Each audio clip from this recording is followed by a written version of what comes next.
Assalamualaikum warahmatullahi wabarakatuh. Sahabat Sejuta Kisah, kami berharap Anda masih selalu setia bersama kami, channel yang setiap hari selalu menyuguhkan cerita-cerita misteri yang menarik untuk Anda simak. Dan untuk kali ini kami sudah menyiapkan sebuah kisah nyata misteri yang berjudul Makhluk Halus untuk Penglaris Rumah Makan. Tulisan ini berdasarkan pengalaman salah seorang umat Buddhis ketika sedang bersantap malam di salah satu restoran seafood terkenal di kota Surabaya. Narasumber tidak bersedia mengungkapkan jati dirinya dan tidak bersedia menyebutkan nama-nama restoran yang menurutnya ditumpangi oleh makhluk halus. Dalam konteks ini, saya adalah narasumber, bukan penulis. Cerita ini sesuai dengan apa yang diceritakan tanpa diberi embel-embel atau diperindah, dan ditulis apa adanya. Karena dhamma adalah kebenaran, prinsip saya lebih baik menceritakan kebenaran meski tak enak didengar daripada menceritakan kebohongan meskipun indah atau enak didengar. Beginilah kisahnya. Saya mempunyai seorang klien di Surabaya. Suatu ketika kebetulan saya berkunjung ke sana. Klien saya ini pernah bercerita bahwa suaminya adalah penyembuh spiritual Kristen atau spiritual healer. Sebelum jadi penyembuh, sang suami mempelajari berbagai macam ilmu klinik, seperti bertapa dalam air atau kungkum selama beberapa hari, puasa putih dan lain-lain, sampai akhirnya menjadi insaf dan menjadi pengikut Nasrani. Saya tidak begitu antusias mendengarkannya dan hanya memperhatikan sekilas. Lagi pula saya merasa tidak tertarik dengan yang hal-hal begituan, klinik, black magic, spiritual healing dan lain-lain. Dan saat saya berkunjung ke sana, yaitu di kota Surabaya, klien saya bermaksud mengundang saya bersantap malam di sebuah restoran seafood yang paling terkenal di kota tersebut. Menurut beliau, restoran ini amat ramai. Sehari pemasukannya sampai ratusan juta rupiah. Saya sempat menolak ketika mendengar bahwa seafood, udang, ikan, dan lain-lainnya benar-benar fresh atau segar atau hidup-hidup langsung dimasak. Sebagai seorang Buddhis, meski bukan vegetarian, tetapi saya merasa risih dan tidak tega memakan binatang yang hidup-hidup langsung dimasak. Tetapi beliau ini memaksa dan berkata bahwa seafood di restoran itu amat enak dan terkenal. Begitu sampai di tempat tujuan, di daerah berinisial M, tampak pada pintu masuk terpampang sebuah kereta kayu atau gerobak dorong yang cukup besar.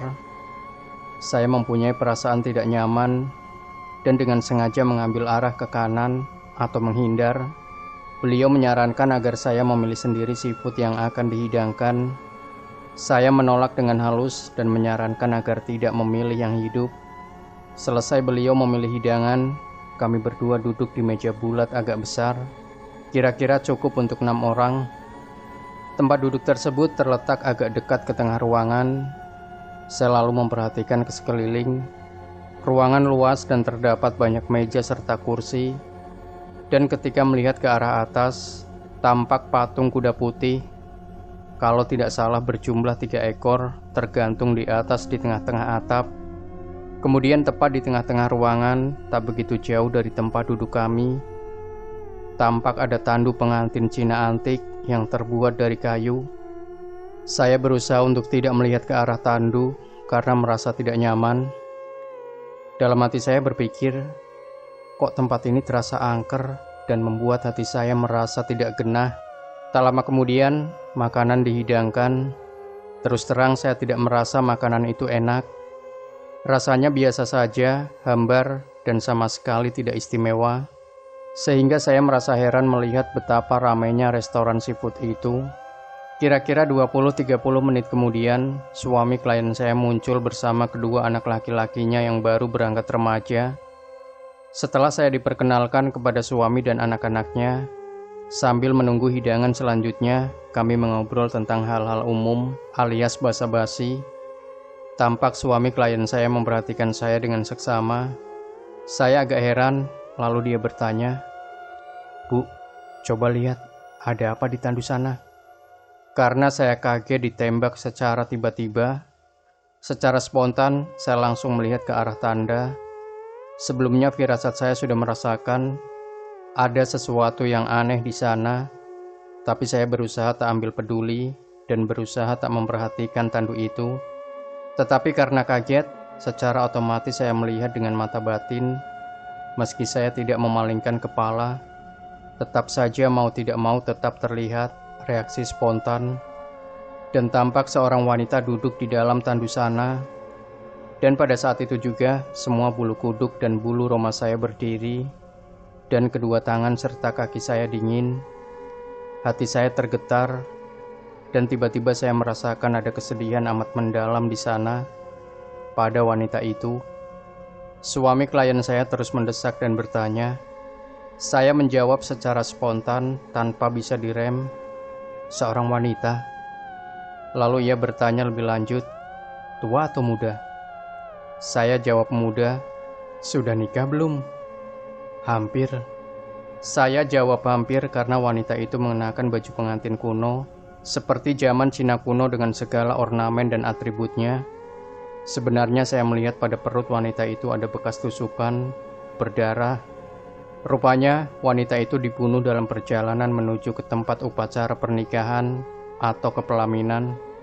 Mungkin karena kemelekatannya pada tandu alias mati penasaran, maka ia terperangkap di sana selama entah berapa ratus atau mungkin ribuan tahun. Saya amat yakin bahwa wanita itu merasa amat menderita dan sebenarnya ingin dibebaskan dari sana. Tetapi saya tak mampu mengatakan apa-apa atau berbuat apa-apa selain berdoa dan mencoba menyalurkan jasa agar ia bisa bebas dari penderitaannya. Hanya saja pertanyaan-pertanyaan itu membuat saya dongkol karena saya merasa dipaksa melihat sesuatu yang tidak menyenangkan. Saya bertanya, "Apa maksud Bapak bertanya hal-hal seperti ini kepada saya?" Menurut suami klien, ia bertanya karena wanita dalam tandu itu terus-menerus melihat dan memperhatikan saya. Lalu ia melanjutkan dengan berkata, "Coba lihat ke mata saya." Dalam hati saya pikir, kurang ajar sekali. Dan saya tahu maksud dan tujuan dia adalah berusaha menghipnotis saya. Dalam hati saya berkata, emangnya gue takut? Lalu dengan memandang saya, langsung melihat ke bola matanya. Tampak kedua bola mata bapak itu menjadi putih semua. Saya mengeraskan hati dan memperkuat keyakinan saya terhadap sang Triratana, dan saya merasa yakin tidak akan terpengaruh. Kemudian dia berhenti sambil tertawa dan berkata, "Ibu ini belajar ilmu di mana?" Dan saya jawab dengan sejujurnya, "Tidak, saya tak pernah belajar ilmu apa-apa dan tidak berusaha untuk belajar apapun. Hanya saya pernah meditasi, itu pun tidak rutin dan sebentar, serta tanpa guru, dan sudah lama tidak pernah meditasi lagi." Kemudian suami klien ini mengakui, memang patut diakui, agama Buddha itu hebat. Sebaiknya ibu rajin meditasi. Kemudian dia melanjutkan bercerita mengenai restoran ini. Menurut dia, restoran ini sengaja menaruh makhluk atau wanita di tandu dan setan anak kecil pada kereta dorong di depan supaya laris. Sambil mendengarkan, terasa oleh saya kalau sebenarnya masih ada makhluk-makhluk halus lain yang berseliweran di antara para pengunjung. Dalam hati saya merenung, sebenarnya untuk apa pemilik restoran melakukan hal-hal seperti itu? Ingin kaya? Saya amat menyayangkan pendapat seperti itu. Menyedihkan sekali, mereka tidak sadar akan akibat buruknya, atau mereka secara tidak sengaja membeli barang antik yang sebenarnya ada penghuninya. Tetapi mengapa barang-barang itu diletakkan sedemikian rupa? Apapun alasannya, setelah meninggal, suka tidak suka si empunya restoran itu akan menjadi budak dari makhluk-makhluk yang sekarang dijadikan sebagai penglarisnya. Bayangkan, sedangkan makhluk-makhluk itu saja sudah amat menderita, dan yang lebih menyedihkan lagi, keluarga dari empunya restoran itu, karena turut menikmati hasil uang kotor, hasil dari jasa makhluk tersebut, akan juga menerima akibat buruknya. Kalau saya mengundang biku atau sangha yang pandai ke sana, pastilah si pemilik akan marah besar. Jadi saya juga tidak bisa berbuat apa-apa kecuali menyalurkan jasa kebaikan saya kepada makhluk-makhluk itu. Semoga bermanfaat bagi mereka. Saran saya, sebaiknya jangan memakan makanan di restoran yang memakai makhluk sebagai penglaris, karena makanan tersebut sudah dipersembahkan untuk makhluk-makhluk itu terlebih dahulu. Terkadang, makanan itu sudah dimuntahkan terlebih dahulu oleh makhluk yang berseliweran di sekitar pengunjung. Jadi ya, bayangkan, apakah tidak jijik melihatnya? Janganlah meniru si empunya restoran itu, menggunakan penglaris dengan cara tidak wajar. Hendaknya kita belajar menerima apa adanya. Harta duniawi bukanlah segala-galanya. Nibbana adalah tujuan kita, dan nibbana sesungguhnya berkah tertinggi. Dan saya ingin menghimbau agar para umat Buddhis jangan lupa membagi jasa kepada semua makhluk yang ada di dalam semesta ini, Patidana, dengan membacakan Parita Suci atau Aradana atau Ratana Sutta, Karaniya Metta Sutta, Buddha Nusati, Dhamma atau Sangha Nusati, Jaya Manggala, Kola Manggala atau Patidana. Tidak perlu membakar kertas dan menyajikan buah-buahan. Lebih baik uangnya didanakan untuk Arya Sangha atau sesuatu yang lebih berguna, misalnya untuk anak hidrosefalus, sakit, atau yatim piatu, untuk membangun jembatan rusak, membantu penderita musibah, kecelakaan, dan lain-lain. Kisah ini adalah pengalaman dari seorang umat yang memiliki mata batin atau mata dewa di Pasahu semenjak lahir. Menurut umat tersebut, banyak restoran di Jakarta yang ditumpangi. Salah satu kuring yang terkenal, restoran di kota tua yang memang bekas zaman penjajahan dulu, yang ada makhluknya. Ada yang memang disengaja, tetapi ada yang memang sudah semenjak dulu sudah dihuni oleh makhluk tersebut. Demikian juga dengan bapak toko emas di Jakarta atau Tangerang. Biasanya resto atau toko tersebut ada 1 hari libur dalam seminggu.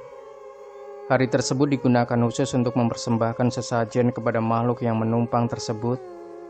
Ada juga money changer di daerah kaki Jakarta Utara yang meminjam jasa Semar Mesem sebagai penglaris. Jadi bukan hanya resto yang bisa memakai jasa peta ini.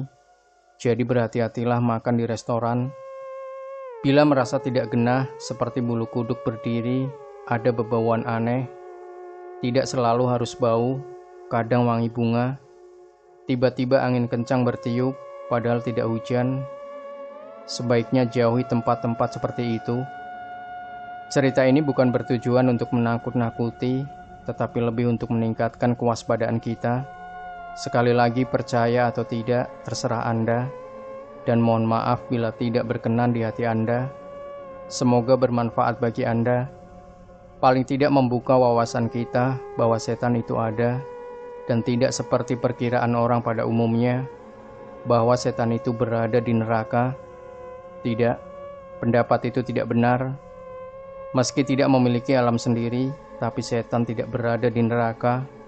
Setan itu berada di dunia ini dan bertempat tinggal di hutan, gunung, kuburan, rumah tua, terkadang rumah yang dihuni oleh manusia. Hanya saja mereka kasat mata sehingga kita tidak menyadari keberadaan mereka. Maka dari itu, jangan buang hajat atau kencing sembarangan. Misal di pohon besar yang seringkali berpenghuni. Bila merasa terganggu, setan juga bisa membalas dendam. Dan ada beberapa jenis setan yang memiliki kesaktian maridika, sehingga bisa menyalin rupa, menampakkan diri, menakuti orang, dan lain-lain. Demikian sahabat sejuta kisah, sebuah pengalaman dari umat Buddhis saat makan di restoran.